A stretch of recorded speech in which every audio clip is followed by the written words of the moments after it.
a Boy Scout squad, began their cave exploration. The goal is Crookedespo Cave, New Jersey, USA. The leader of this scout team, the first to enter the cave. He is in the cave. An unusually narrow passage was found inside, and tried to force it through. When he twists his body, from the moment I barely passed through that narrow space, his impending fate, it also became terrifying. That's what's accumulating. Crookedespo adventure event, Crookedespo Cave, located on the outskirts of Sussex County, New Jersey, the rural areas of the district. It was a mysterious place that few people knew about at the time. The information available about him is extremely limited. Therefore, it is also rated as very dangerous. The cave has 7 entrances, but one of them is almost inaccessible. The remaining entrances are also too narrow and concealed, and hard to detect. The tunnel is very narrow. You have to crawl to get through.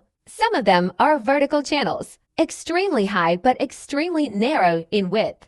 The ceiling is lower overall. Channel height in some areas, only about 30 cm, almost impassable. And the walls of the passage are covered with sharp bumps and irregular rocks. Extremely high risk of injury. The average temperature inside the cave is about 13 degrees Celsius. If you enter only wearing thin clothes, body temperature will be lower. Saturday morning, March 27, 1982. The Boy Scout squad in Millstone, leaving for Crooked not far away. Spur Cave, go on an adventure. Their original leader, a veteran explorer with 30 years of experience, Jim, because of a bad cold, unable to participate in the caving expedition of the day in person. So I decided to wait outside the cave. So another leader of Townsend, 48-year-old Donald Wiltner, led the expedition. Donald and Wilt is a cop in New Jersey, about 180 centimeters tall, weighed about 72 kilograms. The physique belongs to the average adult male. He had almost no experience in caving. The expedition involved 16 Boy Scout members, including Wiltner's 2 sons, Christopher and Roger. Most of the players are between the ages of 11 and 16.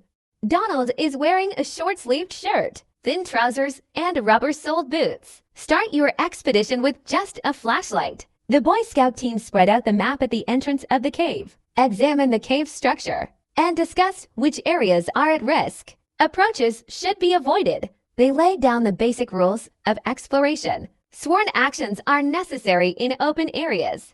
Do not act alone. Only use passages that have been checked in advance by the tour leader. After the preparations are completed, they had a simple lunch outside the cave. The expedition officially began, and one of the team members suggested a game of hide and seek. The prize is an ice cream. The rules of the game are simple. 3 players can choose one of the 6 entrances to hide. The rest of the team is tasked with finding Donald Wiltner, with his 2 sons and another team member. Enter the cave from the south entrance. However, the route they chose, in the reference cave, the map is marked with dotted lines. Channels marked by dotted lines indicates that its width and structure are unknown. It's an area of uncertainty. In fact, it is impossible to confirm how narrow it is. Or is it safe? Despite this, Werner judged that the passage was passable and decided to take the lead to see if the players can keep up. The passage he entered, from the outset, it was very narrow. Height is about 45 cm.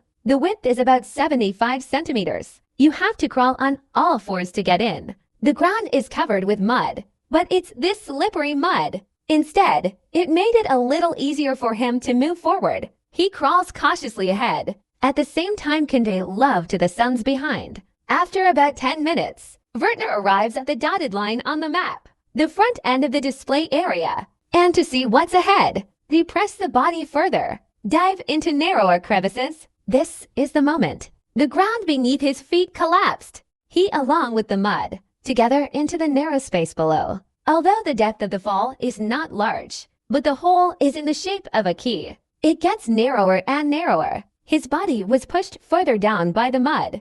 The head is set at an angle of about 30 degrees below the feet. His arms were squeezed against the side of his body, almost inactive. The rocks falling off the boom made his body suffer greater oppression. He was screaming. Let the sons behind him grab his legs and pull out. But no matter how hard you pull it, you can't hold him back. Finally, Wilner told the children to wait outside the cave. Waiting Jim.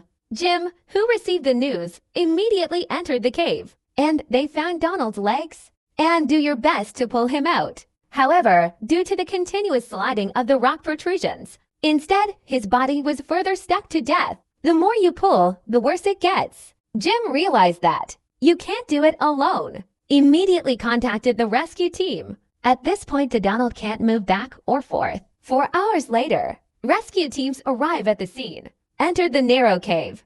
But because of the cave structure, only a single train can pass. Rescue work is extremely difficult. Rescuers tied ropes to Donald's legs, pull hard, but the constant friction left him seriously injured, and the narrow passage oppresses him. It's getting worse, and it got worse. He started showing symptoms of hypothermia.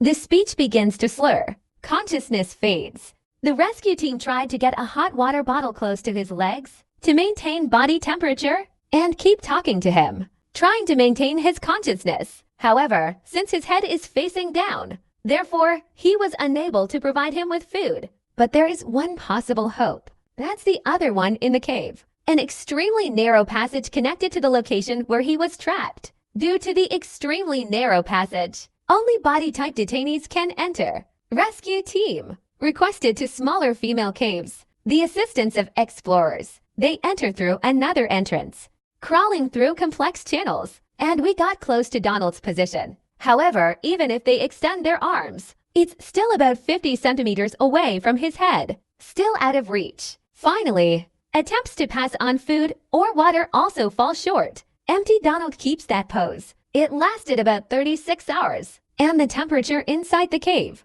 has dropped below 10 degrees Celsius. The risk of hypothermia increases sharply. Rescue team final judgment. Conventional means cannot complete the rescue.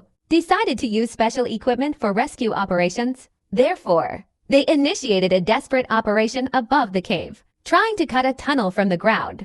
But unfortunately, I didn't find out until 12 hours after the homework started. They are far from Donald. The actual trap position is still about 3 meters away. Due to the increasingly critical situation, the rescue team decided to use explosives to expand the passage. Work continuously all night. Finally, the next morning, they arrived at the location where Donald was trapped. But this time, about 72 hours after he was trapped, he has tragically passed away. Donald's cause of death was confirmed to be hypothermia. Rescue teams immediately began recovery work. Final history many days later. His body was removed from the cave. After this incident, due to security concerns, the cave was permanently closed. The passage that Donald entered, it's never been probed before. To force through narrow passageways that are difficult for adults to pass through. He's hanging upside down in a 30-degree position. It lasted about 70. He died an hour later. That's the end of today's story. See you next time.